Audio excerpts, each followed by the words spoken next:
राधे राधे प्रिय भक्तों, श्री कृष्ण दासी शिवैया चैनल में एक बार फिर से आपका बहुत बहुत स्वागत है। और बाकी वीडियोस की तरह आज की वीडियो है बहुत ही खास, क्योंकि आज है चैत्र नवरात्रि का आखिरी दिन, यानी नवरात्रि का 9वां दिन। फिर होगा दशहरा, जब होगी दशहरा में जवारे के विसर्जन, जो आज ही के दिन से शुरू हो जाती है। तो इन्हीं सब चीज़ों की संपूर्ण जानकारी लेकर मैं आपके सामने आज आई हूँ इस वीडियो के माध्यम से, कि हमें हवन कैसे लगाना है, आज के दिन कन्या भोजन से क्या लाभ और क्या मुहूर्त है, कैसे करना है, और भी संपूर्ण जानकारी। तो वीडियो पे लास्ट तक जरूर बने रहें, वीडियो को ज़्यादा से ज़्यादा शेयर करें ताकि हम आज की युवा पीढ़ी को सनातन धर्म से जोड़ सकें। तो चलिए बिना समय गवाए वीडियो को शुरू करते हैं। तो प्रिय भक्तों, 17 अप्रैल को नवरात्रि की 9वीं तिथि है। इस दिन हवन के साथ ही नवरात्रि का समापन हो जाता है। नवरात्रि के अंतिम दिन हवन करने का शुभ परिणाम मिलता है। माना जाता है कि इस दिन हवन करने से माता रानी प्रसन्न होती हैं और भक्तों की सारी मनोकामनाएं पूर्ण करती हैं। तो चलिए जानते हैं कैसे और किस विधि से करना है हवन। तो ज्योतिषाचार्यों के अनुसार हवन करते समय किन सामग्री का इस्तेमाल करना चाहिए और हवन का सही विधि क्या है, और हवन के बाद आप कौन से कार्य कर सकते हैं, इसके बारे में हम जानेंगे। तो सबसे पहले हम हवन की सामग्री के बारे में जानते हैं कि हवन के लिए हमें किस किस चीज़ की ज़रूरत पड़ेगी। तो सामग्री लिस्ट में आता है आम की लकड़ी, आम के पत्ते, पीपल का तना, छाल, बेल, नीम, गूलर की छाल, चंदन की लकड़ी, अश्वगंधा, मुलैठी की जड़, कपूर, तिल, चावल, लौंग, गाय का घी, इलायची, शक्कर, नवग्रह की लकड़ी, पंचमेवा जटाधारी नारियल, गोला और जौ आदि हवन में प्रयोग होने वाली सभी सामग्री जुटाएं। अब जानते हैं हवन विधि के बारे में। तो हवन पर बैठने वाले व्यक्ति को रामनवमी के दिन प्रातः जल्दी उठना चाहिए। शौच आदि से निवृत्त होकर स्नान करने के बाद स्वच्छ कपड़े धारण करने चाहिए। वैदिक शास्त्रों में ऐसा लिखा है कि यदि हवन पति पत्नी साथ में करें तो उसका विशेष फल प्राप्त होता है। सबसे पहले किसी स्वच्छ स्थान पर हवन कुंड का निर्माण करें। हवन कुंड में आम की लकड़ी और कपूर से अग्नि प्रज्वलित करें। इसके बाद हवन कुंड में ओम ऐं ह्लीं क्लीं चामुंडाय विच्चै नमः का जाप करते हुए घी से माता के नाम की आहुति दें। इसी के साथ अन्य देवी देवताओं के नाम की आहुति दें। इसके बाद संपूर्ण हवन सामग्री से 108 बार हवन सामग्री को आहुति दें। हवन के बाद करें ये काम। हवन के बाद माता जी की आरती करें। इसके बाद माता को खीर, हलवा पूड़ी और चने का भोग लगाएं। कन्याओं को भी भोजन कराएं, प्रसाद बांटें और उन्हें दक्षिणा देकर ही विदा करें। चलिए अब जानते हैं रामनवमी के महत्व के बारे में। तो रामनवमी का दिन भक्तों के लिए बहुत महत्व रखता है, क्योंकि ये दिन भगवान राम के जन्म उत्सव के रूप में मनाया जाता है। इस दिन विष्णु जी के अवतार प्रभु श्री राम की पूजा करने से उनका आशीर्वाद प्राप्त होता है। भक्तों के जीवन से सभी कष्ट कट जाते हैं। इसके अलावा इस दिन नवरात्रि का समापन भी होता है, जिससे इस दिन का महत्व और भी अधिक बढ़ जाता है। इस दिन को महानवमी कहते हैं। इस दिन पूजा अर्चना करने से राम जी के साथ आदि शक्ति माँ जगदम्बा की कृपा भी प्राप्त होती है। धर्मशास्त्रों के अनुसार राम का नाम अमोघ है। इसमें ऐसी शक्ति है जो इस संसार के तो क्या, परलोकों के संकट काटने में भी सक्षम है। माना गया है कि अंतिम समय में राम का नाम लेने वाला व्यक्ति मोक्ष को प्राप्त होता है। भगवान श्री रामचंद्र जी का नाम इस कलयुग में कल्प वृक्ष अर्थात मन चाहा फल प्रदान करने और कल्याण करने वाला है।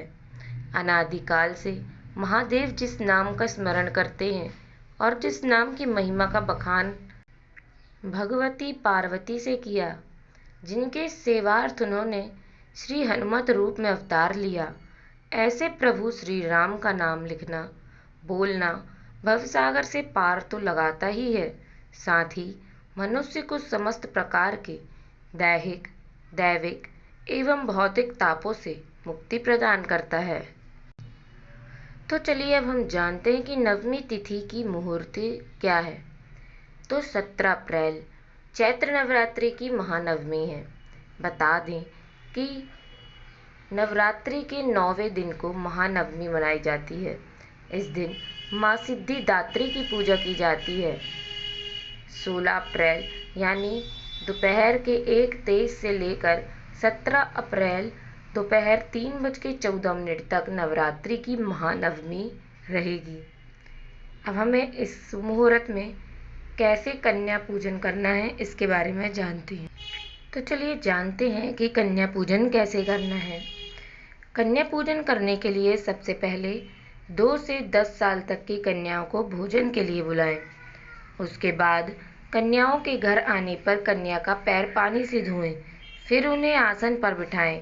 फिर सभी को रोली, कुमकुम और अक्षत से तिलक करें और कलाई में कलावा बांधें। इसके बाद आप कन्याओं को भोजन परोसें। कन्याओं को प्रसाद के रूप में फल, उसमार्थ अनुसार दक्षिणा या उनके उपयोग की वस्तुएं दें।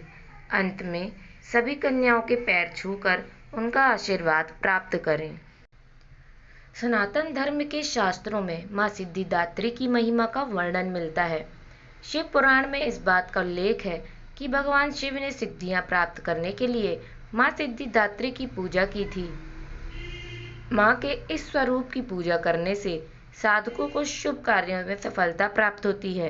कोई भी व्यक्ति जो कष्ट और संकटों से छुटकारा पाना चाहता है, उसे महानवमी के दिन माँ सिद्धिदात्री की पूजन विधि करनी चाहिए। माँ सिद्धिदात्री को 4 भुजाओं के साथ चित्रित किया जाता है। इनका वाहन सिंह और ये कमल के फूल पर आसीन होती हैं। माँ के एक हाथ में सुदर्शन चक्र और दूसरे हाथ में गदा है, तीसरे में शंख है और चौथे में कमल का फूल है। माँ सिद्धिदात्री की स्तुति का मंत्र है, या देवी सर्वभूतेषु माँ सिद्धिदात्री रूपेण संस्थिता, नमस्तस्यै नमस्तस्यै नमस्तस्यै नमो नमः। इस तरह से प्रकट हुई थी माँ सिद्धिदात्री। चलिए जानते हैं उनकी भी संपूर्ण कथा। ग्रंथों एवं पुराणों में इस बात का उल्लेख है कि प्रारंभ में ब्रह्मांड में कुछ भी मौजूद नहीं था। चारों तरफ अंधेरा ही अंधेरा था। उसी समय ब्रह्मांड में प्रकाश की एक किरण प्रकट हुई।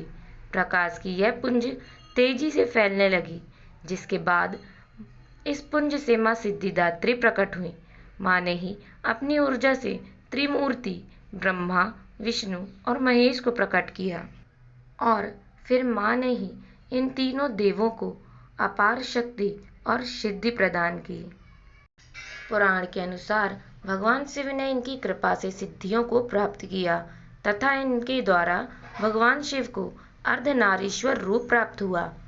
अणिमा, महिमा, गरिमा, लघिमा, प्राप्ति, प्राकम्य, इंशित्व और वशित्व ये 8 सिद्धियां हैं जिनका मार्कंडेय पुराण में उल्लेख किया गया, जो भगवान शिव ने भी ग्रहित की।